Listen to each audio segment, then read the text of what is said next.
मित्रों, पौराणिक काल के आपने भी कई श्रापों के बारे में पढ़ा या फिर सुना होगा।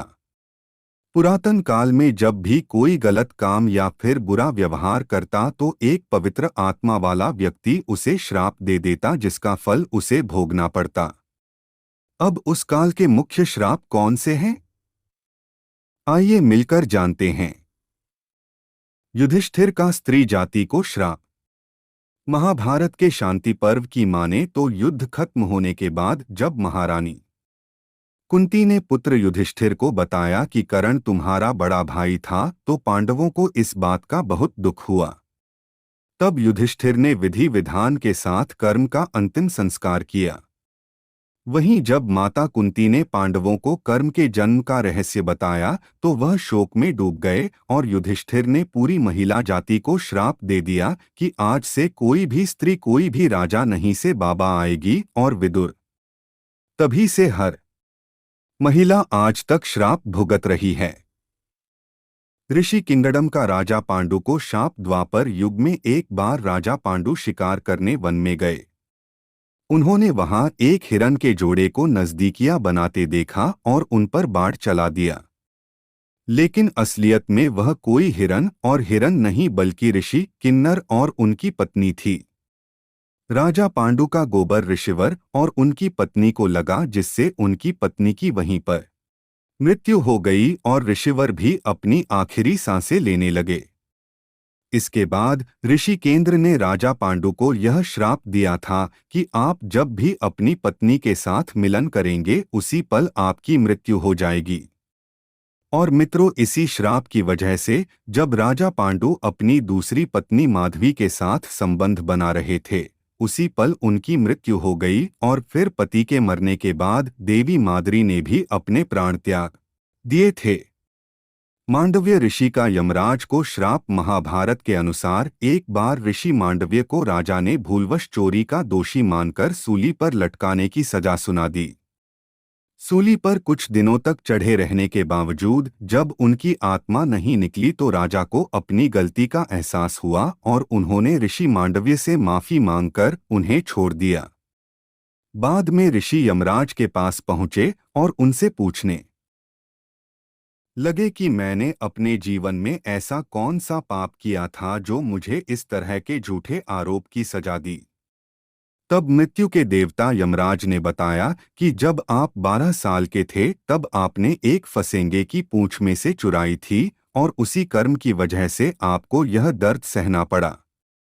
तब ऋषि मांडव्य यमराज से बोले, 12 साल की उम्र में तो किसी को धर्म अधर्म की बातें पता ही नहीं होती और तुम्हें एक छोटे से बात का मुझे बहुत बड़ा दंड दिया है। इसीलिए मैं तुम्हें शाप देता हूं कि तुम्हें शूद्र योनि में एक दासी के बेटे के रूप में जन्म लेना होगा। और मित्रों, ऋषि मांडव्य के इसी श्राप के चलते युवराज को महात्मा विदुर के रूप में जन्म लेना पड़ा था। नंदी का रावण। गोशाल वाल्मीकि रामायण के अनुसार एक बार लंकापति रावण महादेव शिव शंभु से मिलने कैलाश पहुंचे। वहां उसने नंदी देव को देखकर उनके स्वरूप का मजाक उड़ाया और उन्हें बंदर की तरह मुख वाला कहा। तब नंदी जी ने रावण को श्राप दिया था कि बंदरों की वजह से ही तेरा सर्वनाश होगा। जिसके बाद की कथा तो आप जानते ही है कि किस तरह राम जी के साथ मिलकर पूरी वानर सेना ने लंका को तहस नहस कर दिया था। कद्रु का अपने पुत्रों को शाप। जब ब्रह्मा जी ने सृष्टि की रचना की तब उनके मानस पुत्र ऋषि कश्यप ने प्रजापति दक्ष की बेटियों से विवाह किया, जिनमें से एक का नाम कद्रु तो दूसरी का नाम वे रहता था। कद्रु ने अपने पति से 1000 नागों की कामना की थी, तो वहीं विंता ने केवल 2 पक्षियों की। कद्रु के पुत्रों शेषनाग, वासुकी, कालिया और तक्षक जैसे कई शक्तिशाली नाग थे। वहीं देवी विंता के एक पुत्र का नाम अरुण जो सूर्यदेव के रथ का सारथी था। वहीं दूसरे का नाम था गरुड़ जो बड़ा ही वीर और ज्यादा दिखाई दिया। जिस पर कद्रु के मन में विचार आया कि अगर मैं किसी भी तरह शर्त लगाकर विंता को अपनी दासी बना लूं तो कितना अच्छा होगा, क्योंकि विंता का पुत्र गरुड़ मेरे पुत्रों से बहुत ही ज्यादा ताकतवर है। इस तरह वह भविष्य में कभी भी उन्हें परेशान नहीं कर पाएगा। मैं अभिनेता को काबू करूंगी और वह अपने बेटे गरुड़ को। ये सारी बातें मन में सोचने के बाद कद्रू ने विंता से कहा कि देखो, वह घोड़ा सफेद रंग का है, लेकिन उसकी पूजा काली है। अपनी बड़ी बहन से प्यार करने वाली विंता ने उत्तर दिया कि रिद्धि नहीं, यह घोड़ा पूरा सफेद है और इसकी पूंछ भी विनीता है। फिर कहा तो ठीक है, फिर शर्त लगाते हैं। हम में से जो भी यह शर्त हारेगा, उसे जीतने वाले की दासी बनकर रहना होगा। फिर उस घोड़े को देखने के लिए अगला दिन तय किया गया।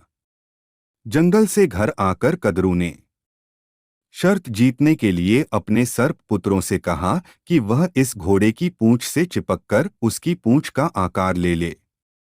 अपनी विमाता विंता के लिए अपनी सगी मादा कद्रू और अपने भाइयों के छल की भावना देखकर शेषनाग और वासुकी ने अपने परिवार का त्याग कर दिया। वहीं शेषनाग और वासुकी के अलावा भी कई सर्पों ने इस काम को करने से मना कर दिया। उन्होंने अपनी माता को समझाने का बहुत प्रयास किया कि माता तो विंता के साथ छल कर रही है। वह आपकी बहन है और हम इस काम में आपका साथ नहीं देंगे। इस पर देवी कद्रू को बहुत गुस्सा आया और वह कहने लगी कि तुम लोगों ने मेरी बात नहीं मानी तो मैं तुम सभी को यह श्राप देती हूँ कि जन्मेजय के यज्ञ में तुम सभी जलकर राख हो जाओगी। उर्वशी का अर्जुन को शाप। महाभारत का युद्ध होने से पहले जब अर्जुन दिव्यास्त्र प्राप्त करने के लिए स्वर्गलोक गए हुए थे तो वहां अप्सरा उर्वशी उनका रूप देखकर उन पर आकर्षित हो गई और उसने अर्जुन से कहा कि तुम मेरे साथ नजदीकियां बना। अप्सरा उर्वशी ने कुरुवंश के एक राजा के साथ पहले ही संबंध बनाए थे, जिस हिसाब से वह अर्जुन की माता लगी। कुंती पुत्र भी यह बातें जानते थे, इसीलिए उन्होंने ऐसा करने से मना कर दिया। यह सुनकर उर्वशी को बहुत गुस्सा आ गया और उन्होंने अर्जुन को शाप दिया कि तुम्हें नपुंसक की तरह बातें कर रहे हो, इसीलिए तुम 1 साल के लिए नपुंसक हो जाओगी। तुम्हें महिलाओं में नर्तकी बनकर रहना पड़ेगा। जब यह बात अर्जुन ने देवराज इंद्र को बताई तो उन्होंने कहा कि अज्ञातवास के समय यह श्राप ही तुम्हारी मदद करेगा और इस तरह तुम्हें कोई पहचान नहीं सकेगा। इसके बाद अपने अज्ञातवास के समय विराट नगर में अर्जुन एक नर्तकी बृहन्नला बनकर वहां के राजा की बेटी उत्तरा को नृत्य सिखाते थे। तुलसी का भगवान विष्णु को शाप शिव पुराण के मुताबिक शंखचूड़ नामक एक राक्षस था जिसे दैत्यों का राजा कहा जाता था। शंखचूड़ की एक पत्नी थी जिसका नाम था तुलसी। उसने अपनी शक्तियों से तीनों लोकों में हाहाकार मचा रखा था, इसीलिए उसका वध करना बहुत जरूरी था। लेकिन उसकी पत्नी तुलसी के पतिव्रता होने के चलते देवता शंखचूड़ को मारना तो दूर उसे हरा तक नहीं पाते थे। फिर सभी देवता भगवान विष्णु की शरण में गए और उनसे मदद मांगने लगे। देवताओं की प्रार्थना करने पर भगवान श्रीहरि नारायण ने छल से तुलसी का पतिव्रत धर्म भंग कर दिया, जिसकी वजह से देवता शंखचूड़ को परास्त करने में सफल हुए। लेकिन जब यह बात तुलसी को पता चली तो वह बहुत क्रोधित हो गए, जिसके बाद तुलसी ने विष्णु जी को पत्थर बन जाने का श्राप दे दिया। तब नारायण जी ने न केवल तुलसी का यह श्राप स्वीकार किया बल्कि उसे वरदान भी दिया कि वह हमेशा हमेशा के लिए पृथ्वी पर गंडकी नदी और तुलसी के पौधे के रूप में पूजे जाएगी। मित्रों, बता दे कि गंडकी नदी वही है जहां से निकलने वाले पत्थर को शालिग्राम कहा जाता है। ऋषि श्रृंगी का परीक्षित को श्राप के स्वर्ग जाने के बाद अभिमन्यु के बेटे परीक्षित का शासन आया। उसके राज्य में सभी सुखी और संपन्न थे। इसी तरह एक बार राजा परीक्षित शिकार करने जंगल में कहीं दूर निकल गए और कुछ देर बाद उन्हें बहुत प्यास लगने लगी। तभी उन्हें सामने एक आश्रम दिखाई दिया और वह आश्रम किसी और का नहीं बल्कि ऋषि शमीक का था।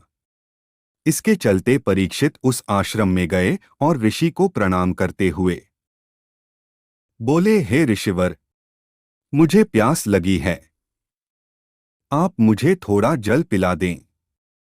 ऋषि शमीक अपने ध्यान में लीन थे, जिस वजह से उन्हें कुछ भी सुनाई नहीं दिया।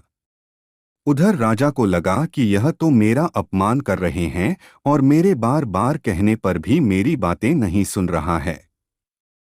लेकिन मित्रों, आपको बता दे कि राजा के मुकुट पर उस समय कलियुग बैठा था, जिसके चलते उनका दिमाग भ्रष्ट हो गया। ऋषि के आंखें न खोलने पर राजा ने क्रोध में आकर ऋषि के गले में एक मरा हुआ सांप डाल दिया।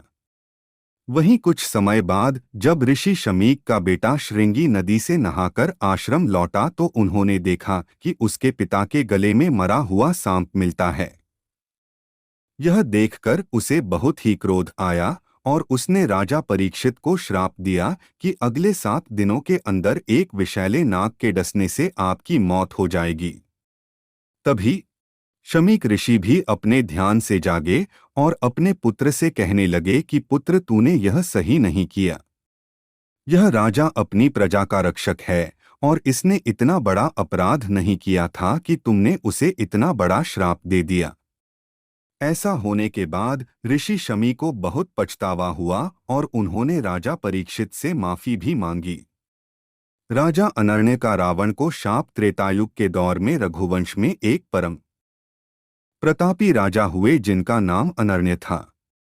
जब लंकापति रावण विश्व विजय करने निकले तो राजा अनर्ण्य से उनका भीषण युद्ध हुआ, जिसमें राजा अनर्ण्य मारे गए।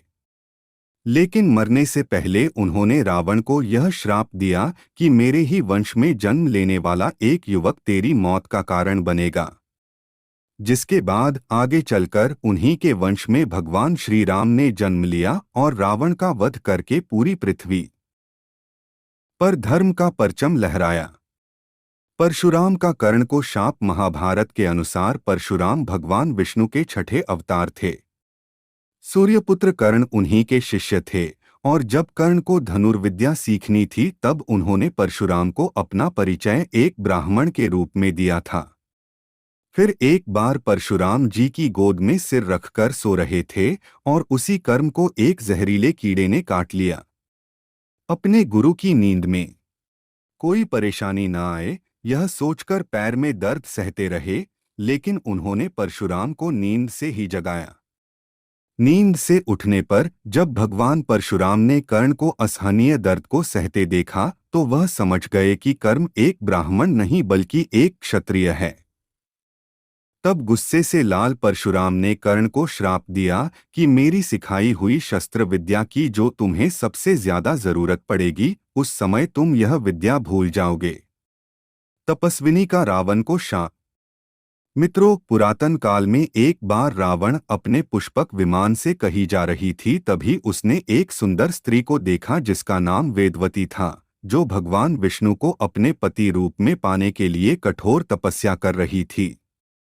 रावण ने तुरंत उसके बाल पकड़े और अपने साथ चलने को कहा। ऐसा करने से वेदवती ने मना किया, जिसके बाद रावण उसे जबरन ले जाने लगा। तभी वेदवती ने लंकापति को शाप दिया कि एक महिला के कारण ही तेरी मृत्यु होगी, जिसके कई वर्षों बाद देवी सीता ही रावण की मृत्यु का कारण बनी। गांधारी का भगवान कृष्ण। महाभारत का युद्ध खत्म होने के बाद जब भगवान कृष्ण गांधारी को सांत्वना देने पहुंचे तो अपने बेटों की मौत पर महारानी गांधारी ने भगवान कृष्ण को यह श्राप दे दिया कि जिस तरह पांडव और कौरव अपनी आपसी फूट के चलते नष्ट हुए हैं, उसी तरह तुम भी अपने कुल के लोगों का वध करोगे। आज से 36 साल बाद तुम अपने भाई और पुत्रों का नाश हो जाने पर अकेले रह जाओगे और इस दुनिया से चले जाओगे। और मित्रों, कहा जाता है कि गांधारी के इसी श्राद्ध के चलते भगवान कृष्ण के खुले यदुवंश का अंत हुआ था। तो मित्रों, ये थे पुरातन काल के 12 सबसे चर्चित शाप।